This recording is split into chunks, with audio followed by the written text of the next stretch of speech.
जी, आप कहाँ चले गए थे? आपको आने में बहुत देर लग गई। क्या करूँ लाडो, इस तेज बारिश की वजह से मुझे कहीं पर भी अनाज नहीं मिल रहा था। फिर भी मैं दूर जाकर ये थोड़ा अनाज लेकर आया हूँ। इससे बच्चों का थोड़ा पेट भर जाएगा। ये बारिश तो रुकने का नाम ही नहीं ले रही। पिछले 4 दिनों से हमारे जंगल में लगातार तेज बारिश हो रही है। मैंने पूरा घर छान मारा, लेकिन घर में अभी थोड़ा भी अनाज नहीं है। अभी के लिए बच्चों को ये अनाज खाने दो। जब बारिश थोड़ी कम हो जाएगी तब मैं फिर से बाहर जाकर अनाज की खोज करूँगा। बल्लू जो अनाज लेकर आया था, बच्चे उस अनाज को खाने लगे। थोड़ी ही देर में सारा अनाज खत्म हो गया। मम्मी, मुझे और अनाज चाहिए। मुझे बहुत भूख लगी है। हाँ मम्मी, मुझे भी। बल्लू जी, हम तो और 1-2 दिनों तक बिना अनाज खाए रह सकते हैं, लेकिन हमारे बच्चे नहीं रह सकते। मैं एक काम करती हूँ, अभी बाहर जाकर कहीं से अनाज ढूंढकर लेकर आती हूँ। नहीं लाडो, अभी बाहर बहुत तेज बारिश चल रही है। तुम्हें उड़ने में परेशानी होगी, क्योंकि तुम्हारे पंख छोटे हैं और तुम्हारा बच्चों के साथ रहना बहुत ज़रूरी है। इसलिए मैं ही वापस जाता हूँ। ठीक है बल्लू जी, लेकिन आप ज़्यादा दूर मत जाना और घर वापस जल्दी आ जाना। मुझे और बच्चों को अकेले घर में डर लगता है। और हाँ, इस तेज़ बारिश में शिकारी पंछी शिकार की तलाश में घूमते रहते हैं, इसीलिए आप सतर्क रहना। हाँ लाडो, मैं मेरा ध्यान रखूँगा। चलो, अब मैं चलता हूँ। बल्लू अपने घर से निकल पड़ता है। हे ऊपर वाले, मेरे पति की रक्षा करना। मम्मी, मुझे बहुत डर लग रहा है। डरो मत बेटा, मैं हूँ ना तुम्हारे पास। मम्मी, मुझे बहुत भूख लगी है। लाडो ने घर में फिर से तलाश की। तभी उसे एक डिब्बे में थोड़ा सा अनाज मिल गया। ये लो बच्चों, मुझे डिब्बे में थोड़ा अनाज मिला है। पापा के आने तक आप इसे खा लो। बच्चे अनाज खाने लगे। मम्मी, आप नहीं खाओगी? आप भी हमारे साथ थोड़ा खाओ ना। नहीं बेटा, आप खा लो, मैं पापा के वापस आने के बाद खा लूँगी। बारिश और तूफान इतना तेज था कि उसमें लाडो का घोंसला जोर जोर से हिल रहा था। लेकिन लाडो इस हालात में अपने बच्चों के पास रहने के अलावा और कुछ भी नहीं कर पाई। इस बारिश से बचने के लिए मैं शिकार की तलाश में लगातार 2 दिनों से आसमान के ऊपर उड़ रहा हूँ, लेकिन अभी तक मुझे एक भी शिकार नहीं दिखा। अब मैं बहुत बोर हो गया हूँ। मुझे बहुत जोरों की भूख लगी है। लगता है अब मुझे नीचे जाकर बारिश में भीगना ही पड़ेगा। शायद नीचे मुझे कोई बढ़िया सा शिकार मिल जाए। भजिया गर्मा गरम, भजिया गर्मा गरम, मैं तो खाऊंगी इनको गर्मा गरम। चील आसमान से नीचे आ जाता है और मीनू मौसी के घोंसले के बाजू वाले टहनी पर जाकर बैठ जाता है। चलो, अब मुझे जल्दी से किसी हट्टे कट्टे शिकार की तलाश करनी होगी। अगर मुझे पूरा परिवार मिल गया, जिनमें बच्चे भी शामिल हो, फिर तो मजा ही आ जाएगा। मीनू मौसी खिड़की से शिकारी पंछी को देख लेती है। अरे बाप रे, शिकारी चील, ये भला यहाँ पर क्या कर रहा है? चल मीनू, अब तेरा ऊपर जाने का समय आ गया है। अरे वाह, ये खुशबू कहाँ से आ रही है? अरे बाप रे, बचाओ, मुझे मत मारो। मैं तो एक बूढ़ी चिड़िया हूँ, मुझे मारकर तुम्हें क्या मिलेगा? अरे चुप कर, मैं तुझे नहीं खाऊंगा। मैं तो बस ये खुशबू सूंघकर आया था। ये तुम क्या बना रही हो? मैं तो गर्मा गर्म पकोड़े तल रही थी। अरे वाह, पकोड़े तो मुझे बहुत पसंद है। सुन रही बुढ़िया, अगर तू मुझे पकोड़े दे देगी तो मैं तुझे नहीं खाऊंगा। हाँ हाँ, ले लो, तुम ये सारे पकोड़े ले लो, लेकिन मुझे मत मारो। अरे वाह वाह वाह वाह, बुढ़िया तूने पकोड़े तो बहुत अच्छे बनाए हैं। और तुम डरो मत, मैं वैसे भी बूढ़े पंछियों को नहीं खाता, क्योंकि उनमें हड्डियों के अलावा कुछ भी नहीं मिलता। हाँ हाँ, ये बिल्कुल सही कहा तुमने। चील सारे पकोड़े खा लेता है। चल बुढ़िया, अब मुझे ये बता कि इस जंगल में मुझे हट्टा कट्टा शिकार कहाँ मिलेगा। एक पूरा परिवार भी चलेगा, जिनमें बच्चे भी शामिल हो। अरे चील भाई, मुझे भला शिकार के बारे में क्या पता होगा, मैं तो ज्यादातर घर में ही रहती हूँ। अगर तूने नहीं बताया तो मैं तुझे अभी खा जाऊंगा। अरे नहीं नहीं चील भाई, मैं तो मजाक कर रही थी। आप एक काम करो, यहाँ से सीधा आगे जाते ही आपको एक आम का पेड़ दिखेगा। वहाँ पर 2 घोंसले हैं, एक है कालू कौवे का और एक है रानो चिड़िया का। रानो अपने घोंसले में अकेली रहती है। आप उन दोनों घोंसलों में से किसी को भी खा सकते हो।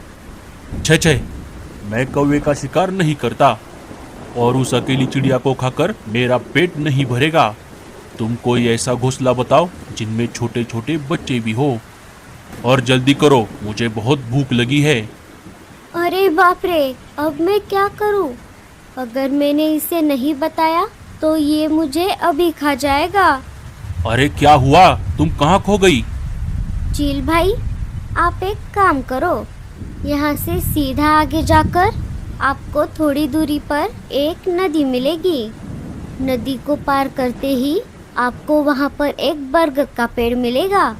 उस पेड़ पर एक लाडो नाम की चिड़िया का घोंसला है।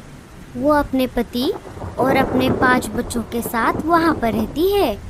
उन्हें खाकर आपका पेट जरूर भर जाएगा चील भाई। हाँ, ये हुई ना बात। चलो, आज का बंदोबस्त तो हो गया। अब मैं चलता हूँ। तुमने मुझे पकोड़े खिलाए, इसके लिए तुम्हारा बहुत बहुत शुक्रिया। चील वहाँ से चला जाता है। अरे बाप रे, अब क्या होगा? मैंने तो उस चील को गलत पता दे दिया। लाडो का घोंसला तो दूसरी तरफ है।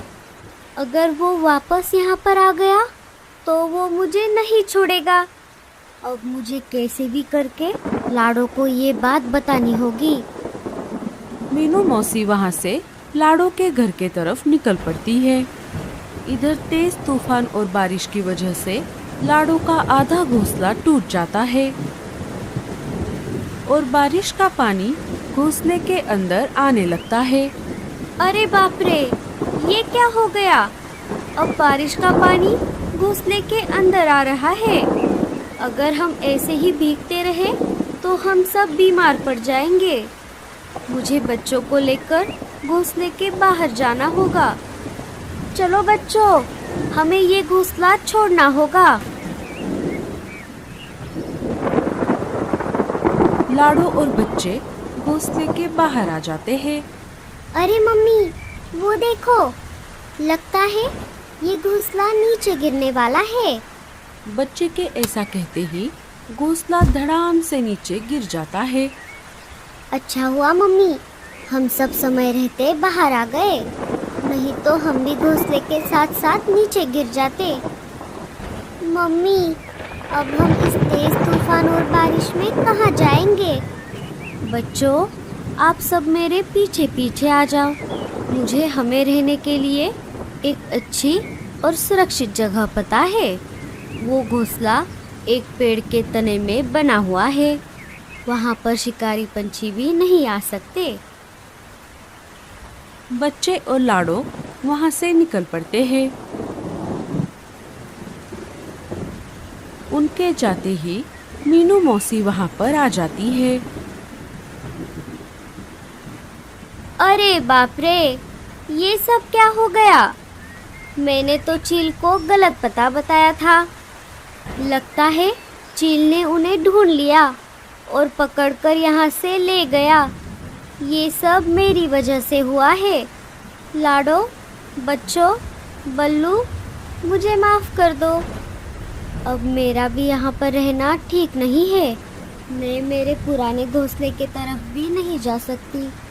अब मुझे भी कोई दूसरी जगह ढूंढनी होगी। मीनू मौसी भी वहाँ से चली जाती है। मीनू मौसी जल्दी करो, कालू इंतजार कर रहा होगा और रानू भी बुला रही है। हाँ हाँ आ गई, चलो चलते हैं, वरना कालू तो हमारी जान ही ले लेगा। क्यों नहीं मीनू मौसी, अरे हमारे कालू भैया की शादी है, आज उन्हें हल्दी लगनी है और जरा भी देर हुई तो कालू भैया हमारे ऊपर बरस ही पड़ेंगे, इसलिए जल्दी जल्दी उड़ान भरो।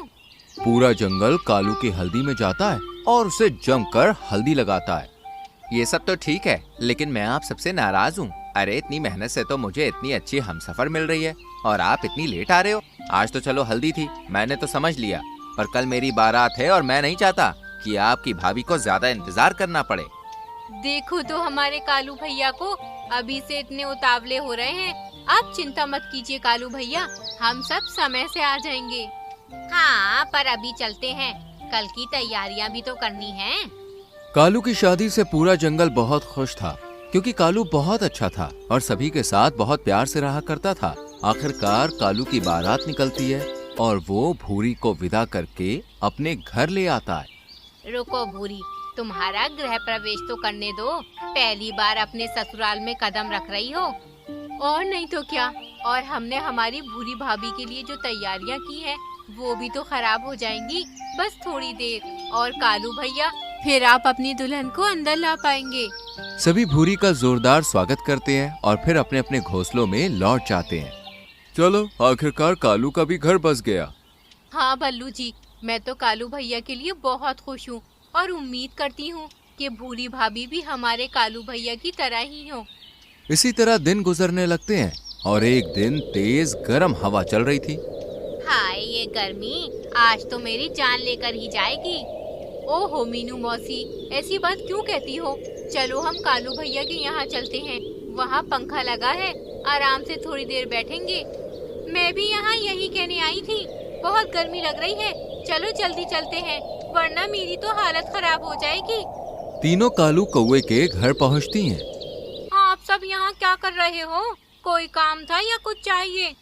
कुछ भी नहीं भूरी, हमारे पूरे जंगल में कालू का ही घर है जहाँ पंखा लगा हुआ है, इसलिए जब ज्यादा गर्मी होती है तो हम कालू के घर चले आते हैं। आज भी बहुत गर्मी हो रही है, इसलिए सोचा यहाँ चले आएं। ये तो आपने बहुत अच्छा किया, बाहर क्यों खड़े हो, सभी अंदर आ जाओ। कालू का घर बहुत बड़ा था, इसलिए सभी आराम से पंखे के नीचे बैठ जाते हैं, पर भूरी को ये सभी फूटी आंख नहीं भा रहे थे, इसलिए जब सब जा रहे होते हैं तभी वो जानबूझकर तेज आवाज में कालू से झगड़ती है। अरे देखो कालू जी, मुझे नहीं पता आज से पहले यहाँ क्या होता था, लेकिन अब मैं आपकी पत्नी हूँ और मैं इन सभी को अपने घर में बर्दाश्त नहीं करूँगी। अच्छा होगा कि आप इनसे कह दो कि अपने अपने घर पर ही रहें। ऐसा क्यों कहती हो भूरी, ये सब तो मेरे परिवार के सदस्य जैसे हैं, और याद रखो मुसीबत में परिवार ही मदद करता है। वो मैं कुछ नहीं जानती, बस ये लोग अब से यहाँ नहीं आने चाहिए। बाहर खड़ी लाडो, मीनू और रानू ये सब सुन लेती हैं और फिर अगले दिन जब मीनू मौसी रानू के घर जाती है तो रानू, ये तुझे क्या हो गया, तू ठीक तो है? क्या हुआ मीनू मौसी, क्यों चिल्ला रही हो? और ये रानू बहन को क्या हुआ? तू जल्दी जा, डॉक्टर चाचा को ले आ। लाडो डॉक्टर चाचा को लेकर आती है। मीनू मौसी, खुशखबरी है, रानू माँ बनने वाली है। पल्लू कहाँ है? वो तो काम से बाहर गया है, पर ये तो बहुत अच्छी खबर है। हाँ, मैं अभी सबको मिठाई खिला कर आती हूँ। लाडो पूरे जंगल में मिठाई बांटती है, कालू के घर पर भी, जहाँ वो दोनों बैठे ठंडा ठंडा खरबूजे का शरबत पी रहे थे। लाडो अंदर आओ ना। नहीं कालू भैया, मैं तो बस ये मिठाई देने आई थी। जाने भी दो, तुम अंदर आके ये ठंडा ठंडा शरबत पी लो। भूरी की बातें सुन लाडो वापस चली जाती है। खरबूजे का शरबत देखकर तो मेरा मन ही ललचा गया। कालू भैया होते तो मुझे जरूर पिलाते, पर पता नहीं ये भूरी कहाँ से चली आई है। हाँ, इससे अच्छा तो हमारे कालू भैया की शादी ना होती, पर अब मैं शरबत कहाँ से पीऊं? अरे हाँ, पिंकी ने भी तो खरबूजे की खेती की है, उसके पास ही जाती हूँ। लाडो पड़ोस के जंगल में सबसे ऊंची पहाड़ी पर अपनी बहन पिंकी के घर जाती है। अरे वाह पिंकी, तेरी खरबूजे की फसल तो कैसी लहरा रही है। इतने बड़े बड़े खरबूजे देखकर तो मजा ही आ गया। ये मेरी महीनों की मेहनत है लाडो। दिन रात अपनी फसल की रखवाली की है, सिंचाई की है और सबसे बड़ी बात, अच्छी क्वालिटी के बीज डाले थे, तब कहीं जाकर ये फसल तैयार हुई है। तो फिर तू इन्हें निकालती क्यों नहीं? मतलब ज्यादा बड़ा करेगी तो कहीं ये खराब ना हो जाए। ना बाबा ना, मैं चाहती हूँ मेरे खरबूजे सबसे बड़े हों, इसलिए मैंने अभी नहीं निकालूंगी, बल्कि 1 हफ्ते बाद निकालूंगी ताकि ये और बड़े हो जाएं। खैर मेरी बात छोड़, तू बता तू यहाँ कैसे आई इतने दिनों के बाद? कुछ नहीं, बस खरबूजे का शरबत पीने का मन हुआ तो तेरे पास चली आई।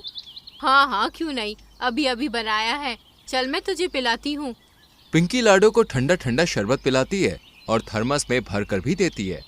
ये तूने बहुत अच्छा किया। अब मैं ये शरबत सभी पक्षियों को पिलाऊंगी, देखना वो सब बहुत खुश हो जाएंगे। लाडो शरबत लेकर सीधा रानू चिड़िया के घर पहुंचती है, जहां मीनू मौसी भी बैठी हुई थी। अरे मीनू मौसी, आप यहाँ क्या कर रही हो? डॉक्टर चाचा की वजह से उन्होंने कहा है रानू को अकेला ना छोड़ूं। अच्छी बात है, पर अब आप ये ठंडा ठंडा शरबत पियो, मैं अपनी बहन पिंकी के घर से लेकर आई हूँ। सभी मजे से शरबत पीते हैं और फिर अपने अपने घर चले जाते हैं। पर शाम को तेज हवा के साथ बादलों की गड़गड़ाहट शुरू हो जाती है। हे भगवान, मौसम तो कितना भयानक हो रहा है। आज की रात बहुत तेज बारिश होने वाली है। बल्लू जी भी घर पर नहीं है, मैं क्या करूँगी? लाडो और मीनू रानू के पास आ जाती है। इतना तेज तूफान है कि यहाँ आने में ही हवा टाइट हो गई मेरी तो।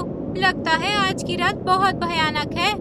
हाँ, लग तो कुछ ऐसा ही रहा है, पर तू चिंता मत कर। चिंता की तो बात है मीनू मौसी, मेरा घोंसला उतना मजबूत नहीं है। बल्लू जी ने कहा था कि वो आने के बाद इसे सही करेंगे, पर वो तो अभी तक आए ही नहीं।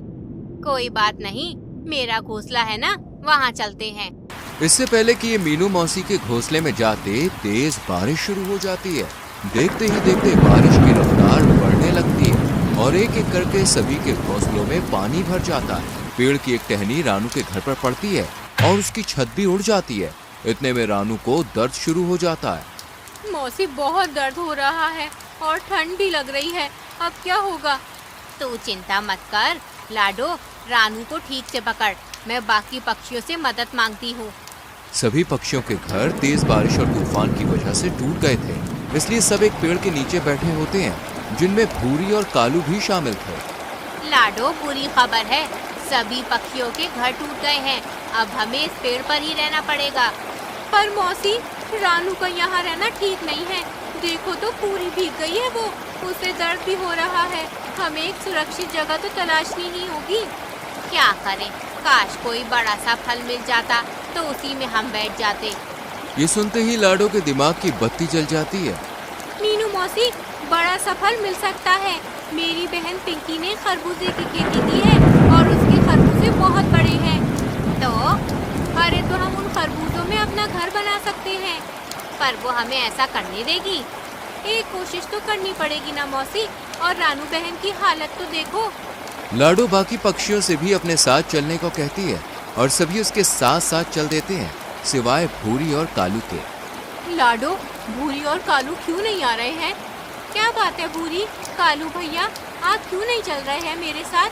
आप दोनों भी चलो, यहाँ ज्यादा रहना सुरक्षित नहीं है। देख नहीं रहे, पूरा जंगल पानी से लबालब भरने लगा है। पर मैं तुम्हारे साथ कैसे आऊँ लाडो? भूरी ने कभी तुम लोगों से सीधे मुंह बात भी नहीं की, कितना बुरा भला भी कहा। कालू भैया, जो हुआ उसे भूल जाइए, अब जल्दी चलिए। आप सब कितने अच्छे हैं, मैंने खामखा आप लोगों से बैर रखा, मुझे माफ कर दीजिए। इस तरह भूरी भी सुधर जाती है और लाडो के साथ चल देती है। लाडो, तुम और ये सभी पक्षी यहाँ, क्या बात है? पिंकी, तेज बारिश से हमारे जंगल में पानी पानी हो गया है। तेरा घर ऊंचाई पर है, इसलिए सुरक्षित है। रानू बहन गर्भ से है, इसलिए हमें सर छुपाने के लिए जगह चाहिए। पर मेरा घोंसला तो बहुत छोटा है। जानती हूँ, इसलिए मैं तुम्हारी ये जो बड़े बड़े खरबूजे हैं, इनमें घर बना सकती हूँ क्या? पिंकी कुछ सोचती है और फिर कहती है। नहीं, इनमें नहीं। पिंकी अंदर से कुछ खराब खरबूजे लाती है जिन्हें कीड़े खा गए थे और एक एक सभी पक्षियों को दे देती है। ये खराब है और कीड़ों ने रहने लायक पहले ही बना दिया है, तो आप एक एक खरबूजे में रह लीजिए। पिंकी की दिलेरी देखकर सभी बहुत खुश होते हैं। रानू चिड़िया घर में अंडा देती है। तुम्हारा दिल बहुत बड़ा है पिंकी। ऐसा नहीं है, बल्कि मैं तो उदास थी कि मेरे इतने खरबूजे खराब हो गए, पर आज समझ आया जो होता है अच्छे के लिए होता है। शायद ये खरबूजे आपकी मुसीबत में मदद के लिए ही खराब हुए थे। इस तरह सभी कुछ दिन उन्हीं खरबूजों के घरों में रहते हैं और फिर अपने अपने घोंसलों में वापस लौट जाते हैं। तो दोस्तों, कैसी लगी कहानी? अच्छी लगी हो तो लाइक और शेयर करके चैनल को सब्सक्राइब करें और बेल आइकॉन प्रेस करें।